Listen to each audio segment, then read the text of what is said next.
تو اللہ تعالیٰ کہہ رہے ہیں کہ وہ ایسا جمع ہوا ہے زمین میں کہ وہ نظر آ رہا ہے کہ وہ خوب، اس کا ایمان بہت بلند ہے، بہت زبردست اس کا ایمان ہے۔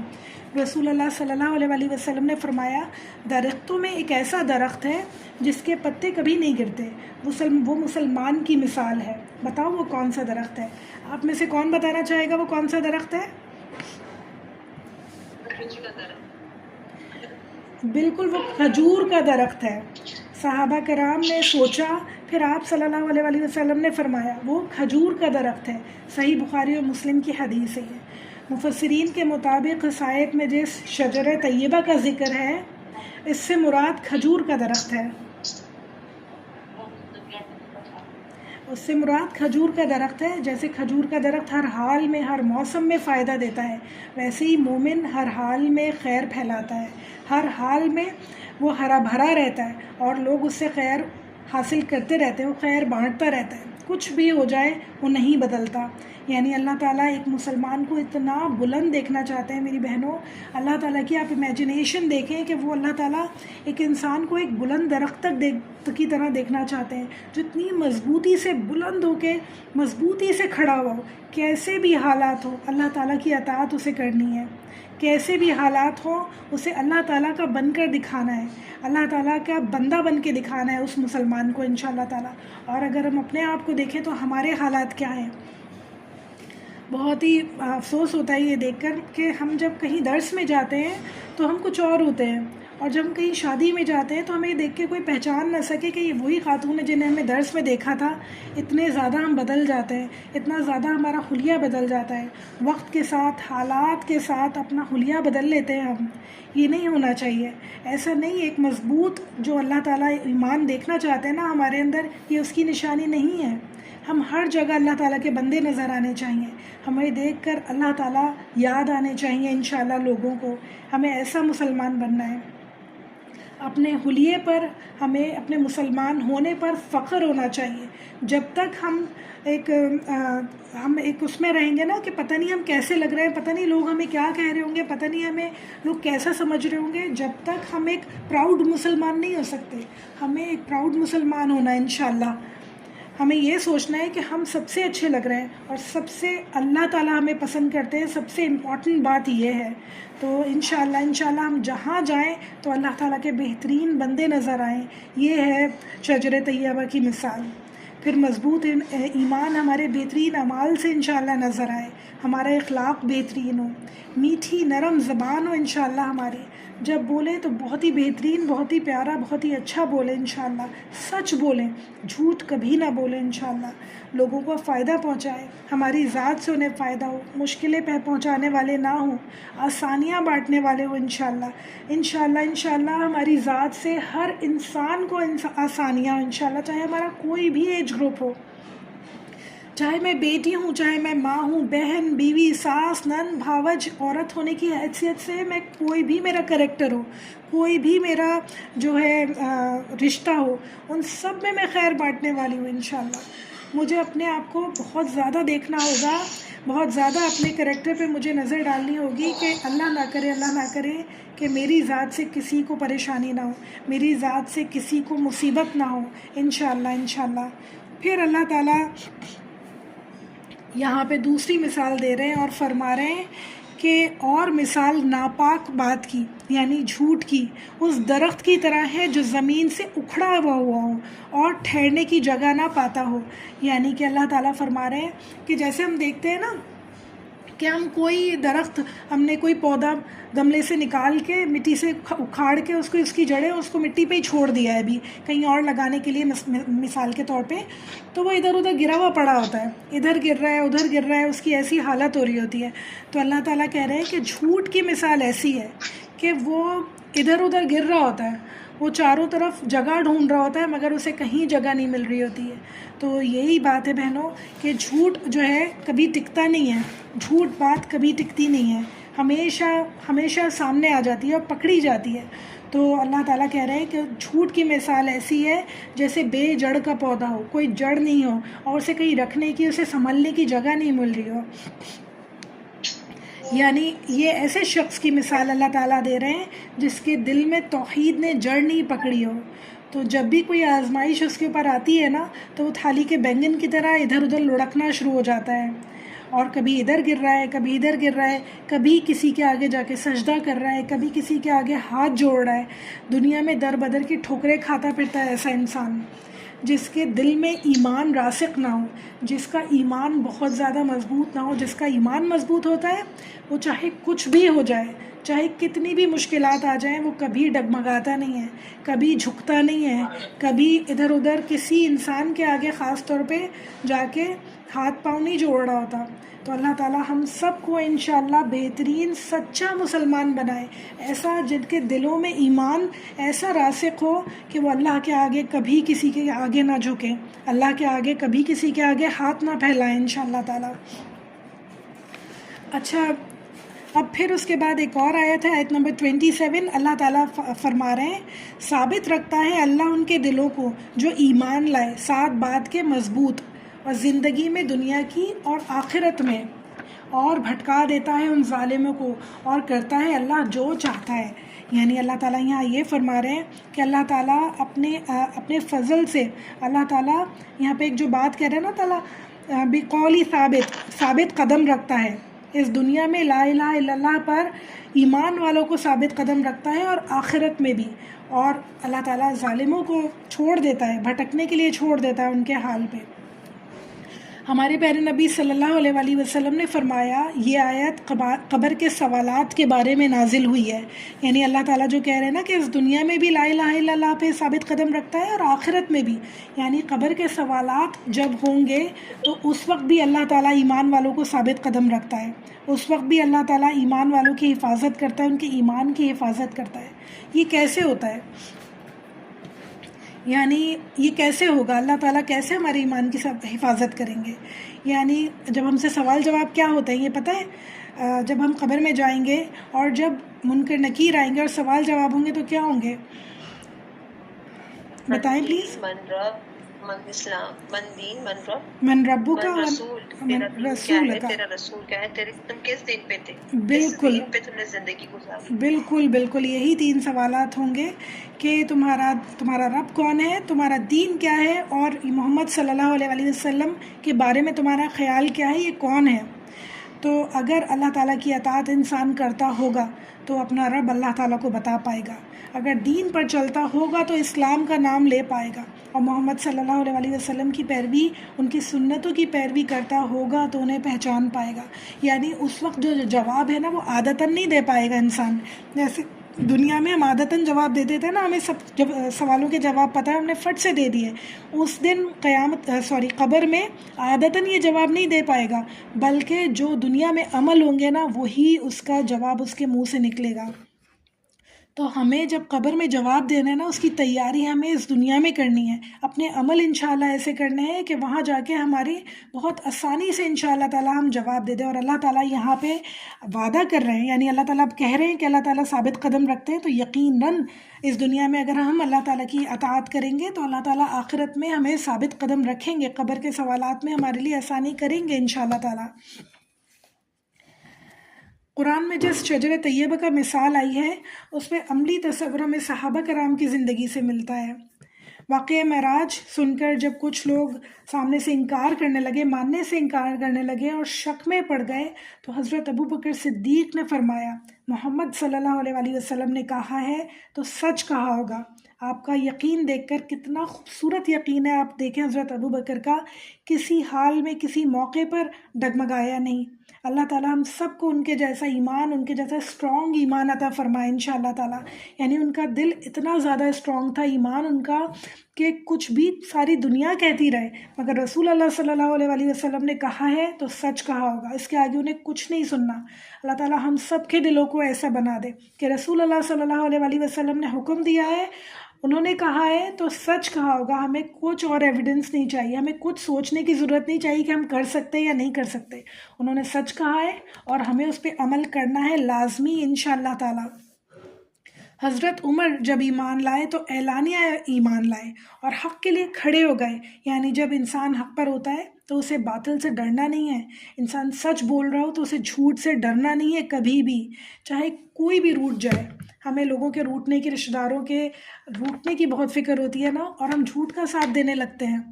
اور ہم کیا کرتے ہیں کہ ہم سچ کو چھوڑ کر ہم جھوٹ کا ساتھ دینے لگتے ہیں. کتنے افسوس کی بات ہے یہ کہ ہمارا کوئی رشتہ دار ہم سے روٹ نہ جائے تو ہم اپنے لیے کتنا نقصان کر رہے ہیں. اگر ہم حق کے ساتھ کھڑے ہوں گے تو آپ دیکھیں کہ اللہ تعالیٰ راضی ہوں گے اور باقی لوگ بھی خود بخود راضی ہو جائیں گے. سب کو پتہ ہوگا کہ آپ جھوٹ کا ساتھ نہیں دیں گی تو کوئی آپ سے امید بھی نہیں کرے گا کہ آپ جھوٹ کا ساتھ دیں، اور ہمیشہ سچ کا ساتھ دینا بہت آسان ہو جائے گا انشاءاللہ. تو اللہ تعالیٰ ہم سب کو بہترین سچ کا ساتھ دینے والا بنائے. چاہے ہمارے سامنے کوئی بھی کھڑا ہو، ہمارا پیارا ہی کیوں نہ کھڑا ہو جو جھوٹ بول رہا ہو، جھوٹ غلط ہے تو ہمیں اسے غلط کہنا ہے انشاءاللہ، اور سچ کا ساتھ دینا ہے ہر حالت میں انشاءاللہ. معصب بن عمیر مکہ کے مالدار نوجوان تھے. اسلام لائے تو سب کچھ چھوڑ دیا، مدینہ میں قرآن سیکھا اور باقی زندگی سادگی سے گزاری. یعنی انسان کے دل میں جب اللہ توکل ہوتا ہے نا تو اس کی زندگی آسان اور پرسکون ہو جاتی ہے. جب لوگوں پہ انسان ڈپینڈ کرتا ہے نا، جب لوگوں کے بارے میں سوچتا ہے تو پھر کیا ہوتا ہے، اس کی زندگی مشکل ہو جاتی ہے، چاروں طرف کے اس کو منہ دیکھنے پڑتے ہیں. مگر جب انسان دیکھتا ہے کہ مجھے صرف اللہ کی ماننی ہے اور جو اللہ تعالیٰ کے احکامات سے جس کی باتیں کلیش کر رہی ہوں گی نا، مجھے اس کی کبھی نہیں ماننی ہے، چاہے وہ کوئی بھی ہو. تو آپ دیکھیں گے اللہ تعالیٰ سارے معاملات خود بخود آسان کرنے لگیں گے. اللہ تعالیٰ سب کچھ خود ہینڈل کر لیتے ہیں، یقین جانیں خود ہینڈل کرتے ہیں اللہ تعالیٰ سارے لوگوں کو، سارے لوگوں کے دلوں کو، معاملات کو. کچھ بھی مشکل نہیں ہوتا، خالی آپ کو فرسٹ اسٹیپ لینا ہے، اللہ تعالیٰ کی پارٹی میں شامل ہونا ہے انشاءاللہ. پھر آپ دیکھیں کہ سارے معاملات آسان سے آسان تر ہوتے چلے جائیں گے انشاءاللہ. مکہ میں قریش کے کیا حالات تھے سردار کے وہاں کے، کہ رسول اللہ صلی اللہ علیہ وآلہ وسلم کی مخالفت کیا کرتے تھے، جانتے ہوئے کہ وہ سچ کہہ رہے ہیں، جانتے ہوئے کہ وہ حق ہے ان کا کلمہ، پھر بھی ان کی مخالفت کیا کرتے تھے، پھر بھی ان کے اوپر الزامات لگایا کرتے تھے. ایسا کیوں تھا؟ یعنی ان کو میرا قبیلہ، میرے رشتہ دار، میری کرسی، میرا اقتدار، میری عزت، میرا مال، اس میں کوئی کمی نہ آ جائے.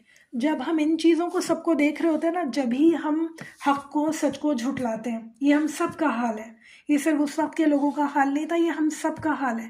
جب ہمارے سامنے ہماری ان تمام جو چیزیں ہیں، ہماری جو میں نے گنوائی ہیں، ان کے اگینسٹ سچ کھڑا ہوا ہوتا ہے نا، تو پھر ہم سچ کو کبھی نہیں چنتے، ہم ہمیشہ اپنے مفادات کو چنتے ہیں. تو اللہ تعالیٰ ہم سب کو حق اور سچ کو چننے والا بنائے انشاءاللہ تعالیٰ. ہمارا جو مین پوائنٹ ہے آج کا وہ یہی ہے کہ ہمیں حق کو چننا ہے، سچ کو چننا ہے. جب ہم اس دنیا میں سچ کو چنیں گے، سچ کہیں گے، سچ بولیں گے انشاءاللہ تعالیٰ، حق کا ساتھ دیں گے ہمیشہ، تو کیا ہوگا کہ اللہ تعالیٰ اس دنیا میں بھی لوگوں کو راضی کر دیں گے اور آخرت میں بھی ہمارے لیے بہت آسانیاں ہو جائیں گی. قبر کے سوال جواب ہمارے لیے آسان ہو جائیں گے کیونکہ ہم ہمیشہ سچ کا ساتھ دینے والے ہیں. اور لا الہ الا اللہ سچ ہے، اللہ اور اللہ کے نبی سچ ہیں. جب ہم سچ کا ساتھ دیں گے تو یعنی ہم اللہ کا ساتھ دے رہے ہیں، ہم اللہ کے نبی کا ساتھ دے رہے ہیں انشاءاللہ تعالیٰ. تو اس کے لیے ہمیں کیا کرنا ہوگا؟ ہمیں اپنے ایمان کو مضبوط کرنا ہوگا، اپنے یقین کو مضبوط کرنا ہوگا. اور یہ یقین ہمارے اندر کیسے مضبوط ہوگا؟ اللہ تعالیٰ سے تعلق مضبوط کرنا ہوگا اس کے لیے.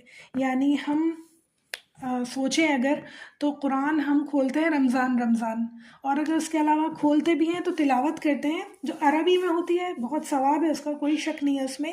مگر ہماری سمجھ میں کچھ نہیں آتا کہ اللہ تعالیٰ ہم سے چاہتے کیا ہیں، اللہ تعالیٰ ہم سے کیا فرما رہے ہیں. اللہ تعالیٰ نے ہمیں زندگی گزارنے کے جو سارے طریقے بتائیں اس سے تو ہم نا واقف ہیں نا. اللہ تعالیٰ نے ہمیں شجر طیبہ میں اور شجر خبیثہ میں جو فرق بتایا اس سے تو ہم نا واقف ہیں. زندگی تو ہماری اسی معمول سے چل رہی ہے، وہ ہم وہی کر رہے ہیں جو ہمارا دل چاہتا ہے. تو اللہ تعالیٰ انشاءاللہ تعالیٰ اللہ کے قریب ہونا ہے، اپنے ایمان کو مضبوط کرنا ہے تو تفسیر پڑھنی ہوگی، ترجمہ سیکھنا ہوگا، پڑھنا ہوگا انشاءاللہ، آیات پر غور و فکر کرنا ہوگا. یہ ہم سب کے کرنے کے کام ہیں. ٹو ڈو پوائنٹس ہیں یہ سارے انشاءاللہ تعالیٰ.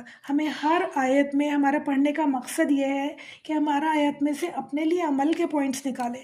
تو انشاءاللہ تعالیٰ ہم جب رمضان ہمارے مکمل ہو جائیں گے اس کے بعد بھی ہم تفسیر سمجھتے رہیں گے، پڑھتے رہیں گے، آیات پہ غور و فکر کرتے رہیں گے انشاءاللہ تعالیٰ. سورہ انفال آیت نمبر 2 میں اللہ تعالیٰ فرماتے ہیں جب اللہ تعالیٰ کی آیت پڑھی جاتی ہیں تو ایمان بڑھ جاتا ہے.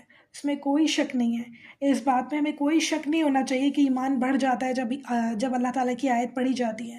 تو پڑھنی ہے ہمیں انشاءاللہ، اور سمجھ کے پڑھنی ہے تاکہ ایمان ہمارا بڑھتا جائے انشاءاللہ. آہستہ آہستہ ہماری جو جڑیں ہیں ایمان کی ہمارے دل میں راسخ ہوتی چلی جائے انشاءاللہ، اور ہمارا ایمان مضبوط ہوتا چلا جائے. پھر دوسری بات، ہمیں نمازوں کی پابندی کرنی ہوگی. سورہ عنکبوت میں آتا ہے آیت نمبر 45، نماز برائی سے اور بے حیائی سے روکتی ہے، ایمان کو تازہ رکھتی ہے. یعنی کہ اگر ہم برائی میں پڑ جاتے ہیں، بے حیائی میں کسی بھی طرح سے، چاہے وہ دیکھیں، چاہے وہ سنیں، چاہے وہ کریں، کسی بھی طرح سے ہم برائی میں پڑ جاتے ہیں، تو کیا ہوتا ہے، آہستہ آہستہ ایمان فارغ ہونا شروع ہو جاتا ہے، رخصت ہونا شروع ہو جاتا ہے ہمارے پاس سے. آہستہ آہستہ وہ ہمیں جو ایمان کی گرمی ہوتی ہے نا، وہ محسوس ہونی کم ہو جاتی ہے. یہی تو ہوتا ہے کہ رمضان میں ہم بہت زیادہ مضبوط ہمارا ایمان ہوا ہوتا ہے، کیونکہ چاروں طرف سے قرآن سن رہے ہوتے ہیں، پڑھ رہے ہوتے ہیں، اور جیسے ہی رمضان ختم ہوتا ہے ہم قرآن کو رکھ دیتے ہیں اور سننا بھی بند کر دیتے ہیں، اور عمل بھی کرنا ہمارا آہستہ آہستہ آہستہ آہستہ ایک مہینے کے اندر سارا واش آؤٹ ہو جاتا ہے، جو ہم نے رمضانوں میں سیکھا، سنا اور عمل کے لیے بہت نیت کی تھی کہ انشاءاللہ پورے سال عمل کریں گے، مگر سب کچھ ختم ہو گیا. کیوں؟ کیونکہ ہم نے تعلق ختم کر دیا قرآن سے، کیونکہ ہم نے اللہ تعالیٰ کی کتاب کو پھر دوبارہ ریپ کر کے رکھ دیا. تو ایسا نہیں کرنا بہنوں، ہمیں انشاءاللہ نماز کی پابندی کرنی ہے، قرآن کی پابندی کرنی ہے انشاءاللہ تعالیٰ، اور چھوٹی چھوٹی نئی صورتیں یاد کریں. جب ہم نئی صورتیں یاد کر کے نماز میں پڑھتے ہیں نا، تو بہت اٹینٹیو رہتے ہیں. ہمیں یہ یاد رہتا ہے کہ ہم نے یہ آیت پڑھی ہے، اب ہمیں یہ پڑھنی ہے، تو دماغ ادھر ادھر نہیں جاتا، اور بہت بہترین نماز ہوتی ہے. تو انشاءاللہ ہم سب کو اپنی نمازوں پہ ورک آؤٹ کرنا ہے، پہلے اپنے قرآن پہ بھی ورک آؤٹ کرنا ہے، پھر اپنی نمازوں پہ بھی ورک آؤٹ کرنا ہے کہ انشاءاللہ بہترین طریقے سے ہم اپنی نماز پڑھیں انشاءاللہ. پھر کثرت سے دعا کریں. نبی صلی اللہ علیہ وسلم نے، ہمارے پیارے نبی صلی اللہ علیہ وسلم نے ہمیں دعا سکھائی، یا مقلب القلوبی ثبت قلبی علی دینک، اے دلوں کو پھیرنے والے، میرے دل کو میرے دین پر ثابت قدم رکھ، میرے دل کو میرے دین پر پھیر دے، دین کی طرف پھیر دے. یعنی سب سے امپورٹنٹ کام جو ہے وہ دل کو لگانا ہے دین کی طرف، اللہ تعالیٰ کی طرف ہم سب کو اپنے دل کو لگانا ہے انشاءاللہ. اس کے لیے نیک صحبت اختیار کرنی ہوگی، ایسے لوگوں کے درمیان بیٹھنا ہوگا جو اللہ تعالیٰ سے محبت رکھنے والے ہیں، اللہ تعالیٰ کے دین کی باتیں کرنے والے ہیں، قرآن پڑھنے، پڑھانے، سیکھنے، سکھانے والے ہیں انشاءاللہ. جب ایسے لوگوں میں انسان بیٹھتا ہے نا، تو بہت موٹیویٹڈ رہتا ہے، بہت اس کا دل چاہتا ہے کہ مجھے بھی پڑھنا چاہیے، مجھے بھی سیکھنا چاہیے، مجھے بھی تفسیر پڑھنی چاہیے، کچھ حفظ بھی ہونا چاہیے. وہ قرآن میں انشاءاللہ آگے سے آگے بڑھتا چلا جاتا ہے. اور جب ایسے لوگوں میں انسان اٹھنا بیٹھنا چھوڑ دیتا ہے نا، تو وہ دنیاوی لوگوں میں بیٹھتا ہے، تو دنیاوی چیزوں میں وہ لگتا چلا جاتا ہے، وہ سیلز کو ڈھونڈتا رہے گا، وہ ڈراموں میں دیکھتا رہے گا، یعنی وہ سب چیزیں جو دنیا کی ہیں وہ اس میں مصروف ہو جاتا ہے. تو اللہ ہم سب کو توفیق دے کہ ہم بہترین انسان بنے، بہترین مسلمان بنے انشاءاللہ تعالیٰ. پھر ہمیں گناہوں سے بچنے کی کوشش کرنی ہوگی. گناہ دل کو کمزور کر دیتے ہیں، یعنی جب انسان گناہ کرتا ہے نا، تو اس کے دل پہ کالا دھبا لگ جاتا ہے، وہ اطاعت سے دور ہوتا چلا جاتا ہے. استغفار اور توبہ کرنے کی ہم سب کو ضرورت ہوتی ہے. گناہ ہم سے ہوتے رہتے ہیں، غلطیاں انسان سے ہوتی رہتی ہیں، مگر اس کے فوراً بعد اگر اللہ نہ کرے ہو جائے تو توبہ کرے، استغفار کرے، دل کی گہرائی سے توبہ کرے کہ اللہ تعالیٰ غلطی ہو گئی، جھوٹ بول دیا، اللہ تعالیٰ غلطی ہو گئی، غیبت کر دی، مجھے معاف کر دیجیے اللہ تعالیٰ، معاف کر دیجیے ان تمام گناہوں سے جو میں کر جاتی ہوں، مجھے پتہ ہی نہیں چلتا کہ یہ میں نے کیسے کر دیے. عورت ہونے کے لحاظ سے غیبتیں تو ہمارا بہت ہی معمول ہے. بہت افسوس کی بات ہے ہم سب کے اوپر، اور میرے اوپر بھی خاص طور پہ ہر عورت کی یہ عادت ہوتی ہے کہ کہیں نہ کہیں بیٹھ کے کچھ نہ کچھ، جہاں 2-3 عورتیں بیٹھی انہوں نے بات کرنی شروع کی، اور بات شروع غیبت سے ہوتی ہے اور ختم غیبت پہ ہوتی ہے. تو اللہ تعالیٰ ہم سب کو بچائے، اللہ تعالیٰ ہم سب اپنی باتیں کریں، خوشی کی باتیں کریں، بری باتیں نہ کریں انشاءاللہ. اللہ تعالیٰ ہم سب کو توفیق دے انشاءاللہ. سیدنا براء بن عازب سے روایت ہے کہ ہم لوگ رسول اللہ صلی اللہ علیہ وسلم کے ساتھ کہیں جا رہے تھے. آپ صلی اللہ علیہ وسلم کی نظر لوگوں پر پڑی، تو آپ صلی اللہ علیہ وسلم نے پوچھا یہ لوگ یہاں کیوں جمع ہیں؟ بتایا گیا کہ قبر کھودی جا رہی ہے. رسول اللہ صلی اللہ علیہ وسلم گھبرا گئے اور اپنے ساتھیوں سے تیز آگے نکل گئے، یہاں تک کہ قبر کے پاس پہنچ گئے اور اس پر جھک گئے. پھر میں بھی یہ دیکھنے کے لیے کہ آپ صلی اللہ علیہ وسلم کیا کر رہے ہیں تیزی سے آگے نکلا، تو میں نے دیکھا کہ آپ صلی اللہ علیہ وسلم رو رہے تھے، یہاں تک کہ آپ کے آنسوؤں سے مٹی گیلی ہو گئی. پھر آپ نے ہماری طرف متوجہ ہوا اور فرمایا اے میرے بھائیوں اس جیسے دن کی تیاری کر لو، اے میری بہنوں اس جیسے دن کی تیاری کر لو، یہ دن بہت جلد سب کے پاس آنے والا ہے، سب کے پاس یہ دن بہت جلد آنے والا ہے۔ آج میں نے دیکھا کہ میرے برابر والے گھر میں موت ہوئی ہے، کل میرے سامنے والے گھر میں موت ہوئی تھی، آج میرے گھر میں بھی موت ہو سکتی ہے اور وہ میری بھی ہو سکتی ہے، کسی کا کچھ پتہ نہیں ہے۔ اس دن کی ہمیں تیاری کرنی بہت زیادہ ضروری ہے۔ اگر ہم یہ دیکھیں کہ ایک دن ہمیں یہ ٹرائی کرنا ہوگا کہ اندھیرا کر کے اپنے کمرے میں اور ایک ایسی جگہ پہ لیٹ جائیں جہاں سے یہ کھڑکی کی اور دروازے کے نیچے سے روشنی نہیں آ رہی ہو، ایسی جگہ لیٹ جائیں، زمین پر لیٹ جائیں اور پھر سوچیں کہ یہ ہماری قبر ہے، اور سوچیں کہ اللہ نہ کرے کہ پاس سے سانپ بچھو نکل کے میرے اوپر چلنے شروع ہو گئے، میرے اوپر چڑھ رہے ہیں، مجھے محسوس ہو رہے ہیں چڑھ رہے ہیں۔ ایک دن میں نے ایسا کیا تھا، آپ یقین کریں مجھے لگنے لگا کہ میرے اوپر چیزیں چڑھنی شروع ہو گئی ہیں اور میں فوراً سے اٹھ کے بیٹھ گئی۔ اتنا مجھے خوف آیا، میں نے کہا بھائی میں یہ برداشت نہیں کر سکتی، میں نے فوراً سے اٹھ کے لائٹ کھول دی، اتنا مجھے ڈر لگ رہا تھا، حالانکہ مجھے پتا تھا میں اپنے کمرے میں ہوں، کوئی سانپ بچھو نہیں ہے، کچھ بھی نہیں ہے۔ آپ سوچیں جب انسان قبر میں ہوگا اسے پتہ ہوگا کہ اب میرے ساتھ کیا ہونے والا ہے، اور اللہ نہ کرے کہ یہ چیزیں ہونی شروع ہو جائیں گی، وہ کہاں بھاگے گا، کس کو پکارے گا بچانے کے لیے؟ کوئی نہیں ہوگا اس دنیا میں۔ تو میں نے اٹھ کے فوراً سے لائٹ کھولی اور اس پورے جو ایک ہیبت ناک منظر تھا اس سے باہر آ گئی، مگر جب قبر میں ہوں گی تو کون آئے گا میرے پاس مجھے بچانے کے لیے؟ کوئی بھی نہیں آئے گا، سب مجھے دفنا کے جا چکے ہوں گے اپنے گھروں پہ، اور کھانا کھل گیا ہوگا، سب آرام سے بیٹھ کے کھانا کھا رہے ہوں گے، کوئی نہیں ہوگا میرے پاس۔ تو مجھے اس دن کی تیاری کرنی ہے انشاءاللہ، خود اپنے لیے، خود مجھے اپنی قبر کی تیاری کرنی ہے کہ مجھے کیسے بچنا ہے قبر میں، سوال جواب کے کیسے جواب دینے ہیں۔ ہمارے پیارے نبی صلی اللہ علیہ وآلہ وسلم کی فکر دیکھیں آپ، کہ قبر دیکھ کے انہیں رونا آ گیا۔ ہم کتنے لوگوں کو مرنے کی خبر سنتے ہیں اور ہمیں احساس بھی نہیں ہوتا اس بات کا کہ ہمیں بھی مرنا ہے، کہ ایک دن ہمیں بھی قبر میں جانا ہے، ہمیں پتہ ہی نہیں چلتا۔ ٹنوں مٹی کے نیچے ہم تنہا دفن ہوئے ہوں گے، وہاں کوئی ہمارے کام نہیں آئے گا۔ پھر سوال جواب کا سلسلہ شروع ہونا ہے، منکر اور نکیر آئیں گے۔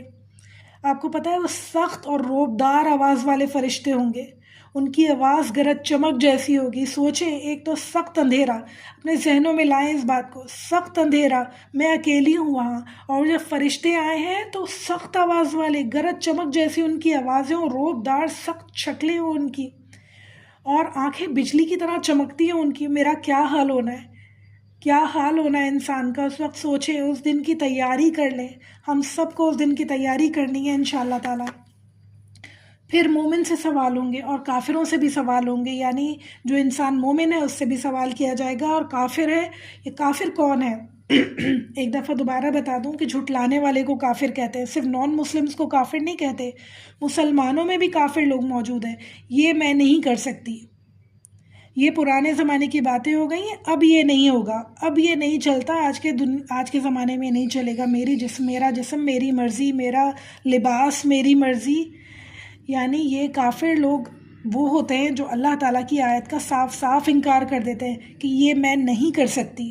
تو اللہ ان لوگوں میں ہمیں کبھی شامل نہ فرمائے، انشاءاللہ ہم میں سے کسی کو کبھی شامل نہ فرمائے۔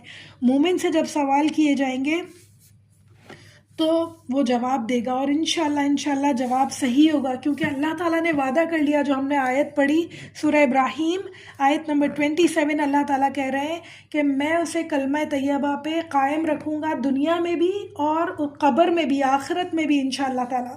تو ہمیں اس لائق ہونا ہے کہ ہم اس آیت میں اللہ تعالیٰ جن لوگوں کا ذکر کر رہے ہیں ان میں شامل ہو سکیں انشاءاللہ تعالیٰ۔ اللہ تعالیٰ ہم سب کو ان لوگوں میں شامل فرمائے انشاءاللہ۔ پھر صحیح جواب دے گا تو قبر کشادہ ہو جائے گی انشاءاللہ، جنت کی کھڑکی کھل جائے گی۔ کیا منظر ہوگا دیکھنے والا، سوچنے والا۔ آپ سوچیں ذرا کہ جنت قبر میں سے نظر آ رہی ہوگی، ٹھنڈی ٹھنڈی ہوائیں آ رہی ہوں گی، اور میٹھا میٹھا پانی نظر آ رہا ہوگا، اتنے خوبصورت گرینری نظر آ رہی ہوگی، حد نظر۔ کس بات کا خوف بچا، کس بات کی پریشانی بچی؟ کوئی چاہیے ہمیں اس وقت؟ ہمیں کوئی نہیں چاہیے ہوگا۔ اتنی خوشی محسوس ہو رہی ہوگی، اپنی کامیابی آنکھوں سے نظر آ رہی ہوگی انشاءاللہ۔ پھر جب کافروں سے پوچھا جائے گا کہ جو قبر کے سوال ہیں ان سے پوچھے جائیں گے تو وہ جواب نہیں دے پائیں گے، ان کی قبر تنگ ہو جائے گی اور عذاب شروع ہو جائے گا۔ اللہ اکبر، یعنی جہنم کی کھڑکی ان کے قبر میں کھل جائے گی، جو آگ، تپش، شعلے ان کی قبر میں محسوس ہو رہے ہوں گے، وہ گرمی، وہ دہشت، وہ ہیبت انہیں ان کی قبر میں محسوس ہو رہی ہوگی۔ ابھی وہ جہنم میں گئے نہیں ہیں مگر وہ محسوس کر رہے ہیں جہنم کو۔ اتنا خوف، اتنی دہشت، وہ اپنی قبر میں ہی جب تک قیامت نہیں آئے گی وہ اسی مصیبت میں گرفتار رہیں گے، کبھی نہیں نکل پائیں گے۔ تو اللہم لا جعلنا منہم، اللہ ایسے لوگوں میں ہمیں کبھی شامل نہ فرمائے۔ ہم سب کو موت کا خیال ہر وقت آتا رہے، موت کی تیاری ہر وقت کریں ہم انشاءاللہ انشاءاللہ۔ اب سوال یہ پیدا ہوتا ہے بہنوں کہ موت کی تیاری کیسے کریں؟ کلمہ لا الہ الا اللہ پر یقین رکھیں سب سے پہلے، یعنی کہ اللہ تعالیٰ واحد ہے، اللہ تعالیٰ کے علاوہ کسی کا حکم نہیں، کسی کی رضامندی نہیں، کسی کی اطاعت نہیں، یعنی اللہ تعالیٰ کے حکم کے آگے اگر کوئی کھڑا ہو رہا ہے نا تو پھر ہمیں کسی کی نہیں سننی ہے، نہیں ماننی ہے، صرف اور صرف اللہ تعالیٰ کا حکم ماننا ہے انشاءاللہ۔ اللہ تعالیٰ کو راضی کرنے کی کوشش کریں، لوگ خود بخود راضی ہو جائیں گے۔ بار بار یہ بات بتاتی ہوں، لوگوں کو راضی کرنا چھوڑ دیں، اللہ کو راضی کریں، لوگ خود بخود راضی ہو جائیں گے، لوگوں کے دل خود بخود نرم ہو جائیں گے انشاءاللہ تعالیٰ۔ پھر نماز قائم کریں، یعنی ایک نماز سے دوسری نماز کے درمیان اللہ کی ناراضگی والے کاموں سے بچنا ہوگا ہمیں انشاءاللہ، ہمیں ہر برائی سے بچنا ہوگا، ہر گناہ سے بچنا ہوگا انشاءاللہ۔ نماز وقت پر ادا کرنی ہوگی، خشوع خضوع سے ادا کرنی ہوگی انشاءاللہ، سوچ سمجھ کے، یعنی جب میں نے بتایا نا آپ کو نئی صورتیں یاد کرتے ہیں تو بہت ہی خشوع خضوع کے ساتھ نماز ادا ہوتی ہے۔ اللہ تعالیٰ ہم سب کو بہترین طریقے سے نماز پڑھنے والا بنائے انشاءاللہ، اور اس طرح نماز پڑھیں کہ شاید یہ میری آخری نماز ہو، یعنی اب پتہ نہیں مجھے نماز ملے نہیں ملے، ایسی نماز پڑھ لوں کہ یہ نماز میرے لیے گواہی دے کہ یہ بندہ بہت ہی زبردست نماز پڑھتا تھا، بہت ہی دل لگا کے نماز پڑھتا تھا انشاءاللہ تعالیٰ۔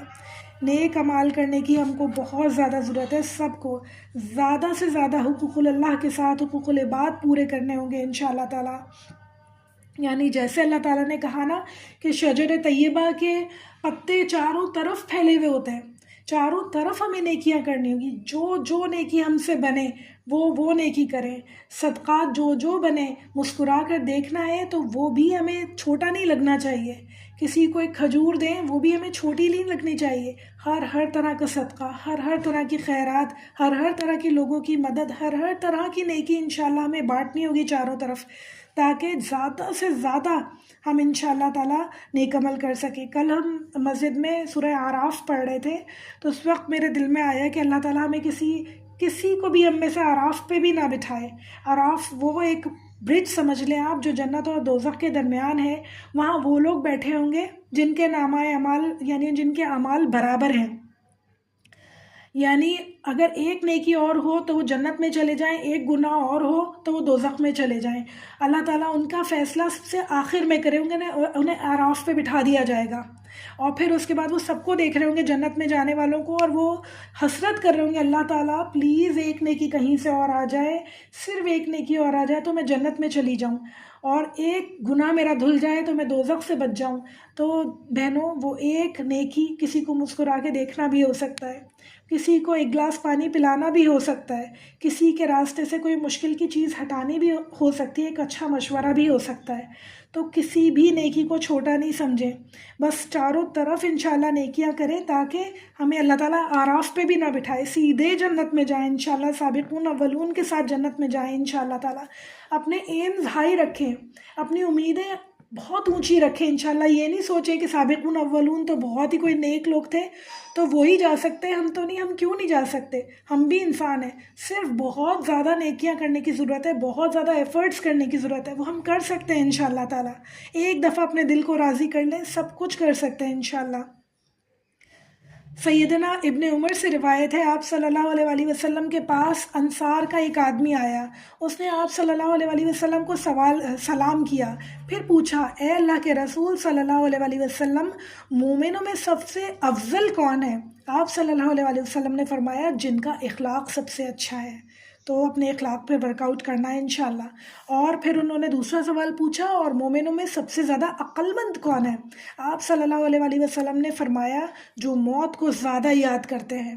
ایسے وہی لوگ ہوتے ہیں بہنوں جن کا ایمان مضبوط ہوتا ہے، یعنی شجر طیبہ ہوتے ہیں، وہ جیتے جاگتے شجر طیبہ ہوتے ہیں، اور ان کا دل جو ہے اللہ تعالیٰ کی طرف مائل ہوتا ہے، ان کے دل میں جڑیں مضبوطی سے جمی ہوئی ہوتی ہیں اللہ تعالیٰ کے لیے، ایمان پر ان کی دل میں جڑیں مضبوط ہوتی ہیں، وہ سر اٹھائے دین کا علم اٹھائے رہتے ہیں اور دنیا میں مضبوطی سے کھڑے رہتے ہیں، کبھی ڈگمگاتے نہیں ہیں، کسی بھی سمت کی ہوائیں چلیں، کسی بھی طرح کی ہوائیں چلیں، وہ کبھی نہیں ڈگمگاتے، ان کے ایمان کبھی نہیں ڈگمگاتے، چاروں طرف لوگوں کو فائدہ پہنچاتے رہتے ہیں، چاروں طرف، چاہے وہ اپنے ہوں، چاہے وہ پرائے ہوں، چاہے وہ کوئی بھی ہوں، ان میں وہ خوشیاں بانٹتے ہیں، آسانیاں بانٹتے ہیں، رحمتیں جو اللہ نے دی ہیں، برکتیں جو اللہ نے دی ہیں، انہیں لوگوں میں بانٹتے ہیں انشاءاللہ۔ اللہ تعالیٰ کی نعمتوں کو بانٹنے والے ہیں، اللہ تعالیٰ کی جو برکتیں ہیں انہیں بانٹنے والے ہیں انشاءاللہ۔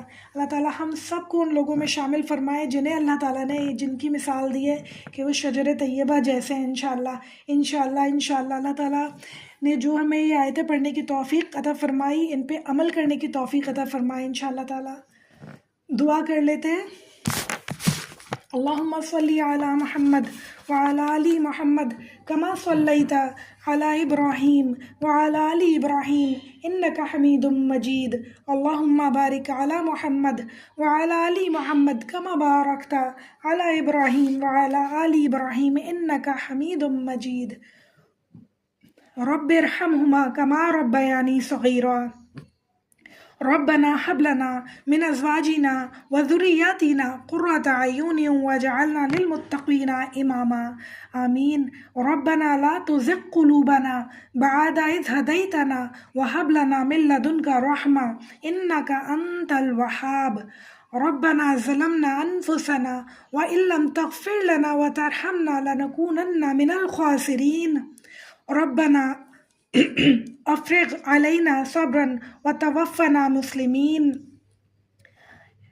اے میرے اللہ، اے میرے پروردگار، ہدایت دینے کے بعد ہمارے دلوں کو ٹیڑھا نہ کر دیجیے، میرے پروردگار ہمارے دلوں کو ہمیشہ ہمیشہ اپنی طرف مائل رکھیے، میرے اللہ ہم سب کے دلوں کو اپنے دین کی طرف پھیر دیجیے انشاءاللہ، گناہوں سے ہمیں نفرت ہو جائے، برائیوں سے ہمیں نفرت ہو جائے، اللہ تعالیٰ ریاکاری سے ہمیں نفرت ہو جائے، صرف اللہ تعالیٰ صرف اور صرف اخلاص کے ساتھ نیکیاں کریں، آپ کے لیے نیکیاں کریں، اللہ تعالیٰ اپنی آخرت کے لیے نیکیاں کریں انشاءاللہ۔ اے میرے رب، اے میرے رب، بے شک ہم ایمان لائے، بس ہمیں بخش دیجئے، میرے اللہ ہمیں بچا لیجئے، آگ کے عذاب سے بچا لیجئے میرے اللہ، قبر کے عذاب سے بچا لیجئے، قبر کی ہیبت سے بچا لیجئے، اللہ تعالیٰ ہم سب کو قبر کی ہیبت سے بچا لیجئے میرے اللہ۔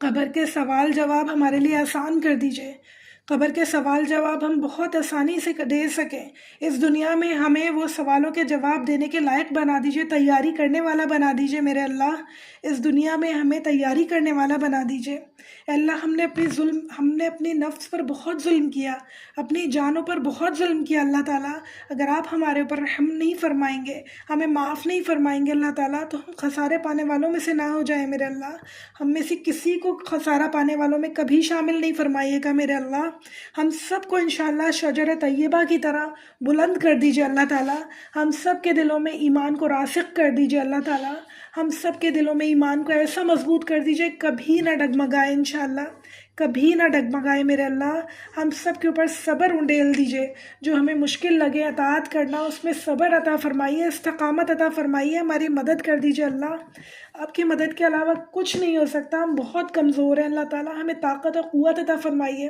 اللہ تعالیٰ، ہمیں ایمان کو لے کر، سچائی کو لے کر کھڑے ہونے کی طاقت عطا فرمائیے انشاءاللہ، اور کبھی نہ جھکنے کی، کبھی جھوٹ کے آگے نہ جھکنے کی طاقت عطا فرمائیے، کبھی دنیا کی غلط رسموں کے آگے جھکنے کی طاقت عطا فرمائیے کہ ہم کبھی نہ جھکیں انشاءاللہ، ہماری مدد فرمائیے اللہ، ہماری مدد فرمائیے۔ ربی اعنی علی ذکرک و شکرک و حسن عباداتک، ربنا تقبل منا انک انت السمیع العلیم وتوب علینا انک انت التواب الرحیم، صلی اللہ تعالی علی خیر خلقہ و ازواجہ و ذریتہ اجمعین برحمتک یا ارحم الراحمین، آمین یا رب العالمین۔